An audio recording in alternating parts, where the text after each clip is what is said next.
Okay, so I got a question here from a student about problem 15.18.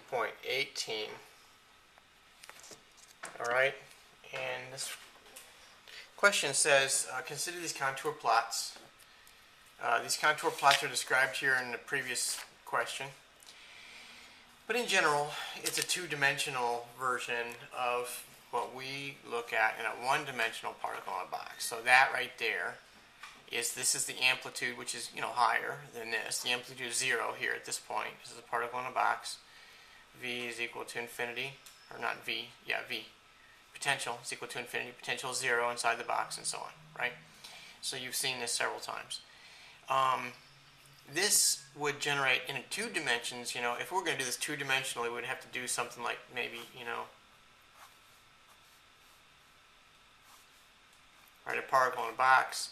And think about this now. That would be sort of hard to do that two-dimensionally. We'd have to draw some kind of a there, and then we would think about what's that it's going to give us. It's going to give us a hill in the middle, and something like that. Okay. Well, we can. That's I guess that's. I don't know if that video means. I don't know if that picture means anything to you guys, right? Because perception is such a big deal here. But what is commonly done is a contour plot that looks like this, where if you look at this particular picture, that is a mountaintop, and that is a valley, and I can tell just because of the color differences. All right. So, and I admit I've been looking at contour plots for a long time, so this actually does not seem that difficult to me. But I've been very candid with you about things that I do remember that were difficult. So, all right. So that's a mountaintop, and that's a valley. So if you look at something like that. If you were to pick that up and look at it, say down from that angle, it would look something like this, right? Where that's the baseline, that's 0, right? It would look like that, where that's the mountaintop and that's a valley. Can you see that? Mountaintop and valley? Okay, so that's what the contour plots are. And then it says, what is the most likely area or areas, delta x and delta y, to find the particle for each of the eigenfunctions h hat depicted on plots A through F. So we look at each of these and say which of them is the most likely area. What do we mean by most likely area? We already found out this is the most likely area to find a particle in a box. It's like that, and this is the most likely here, and this is also equally likely because it's an amplitude which is way away from 0, right? So without going into the math of that, if you can accept that, that's great. Otherwise, we'll go back. You should ask again, and I'll remind you what the math looks like. Frankly, it's going to end up being sine squared x dx. Remember, we were doing the integral, except it's going to be two-dimensional, but whatever. Okay. So sine squared, the amplitude here squared looks like that. Okay. So these are the most likely areas, right? Because the -1 squared is going to be up there. I guess it's going to be 1, whatever.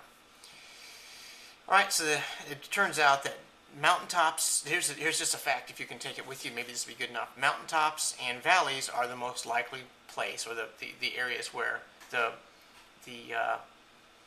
particle has the greatest probability of presenting. Okay, so let's look at this now. If you understand that explanation, then this should be routine. We know that a particle in a box at the walls goes to 0, so blue must be 0 here. And this must be a peak. Okay, so this right here is the area of highest probability. Or as the way the question words it, where the most likely areas or areas delta x and delta y to find the particle. So what am I asking here? I guess if you were going to answer this on a quiz or exam, you maybe should have to say delta x is 0.2 to 0.3, or you should say x is greater than or equal to 0.2 to 0.3, and y is greater than or equal to 0.2 to 0.3. Can you see how I would get this number to represent that inner circle right there? See 0.2 and 0.3? And I sort of run my pen up or run a piece of paper up the edge of that. Okay, if you take that, can you see how 0.3 sort of lines up with the edge of that circle? Okay, so I mean, if you want to be really technical, you might say it's a circle centered at 0.25. With a radius of blank, okay? But this is probably the best way to answer it. Now that we've got that, as you can see, I care less about the numbers and more about can you tell where the areas of greatest probability are. How many areas of highest probability are here in this one?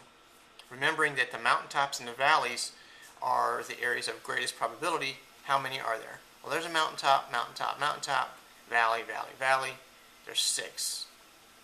Okay? How many are here? Boom, boom, boom. 3 of equal probability, okay?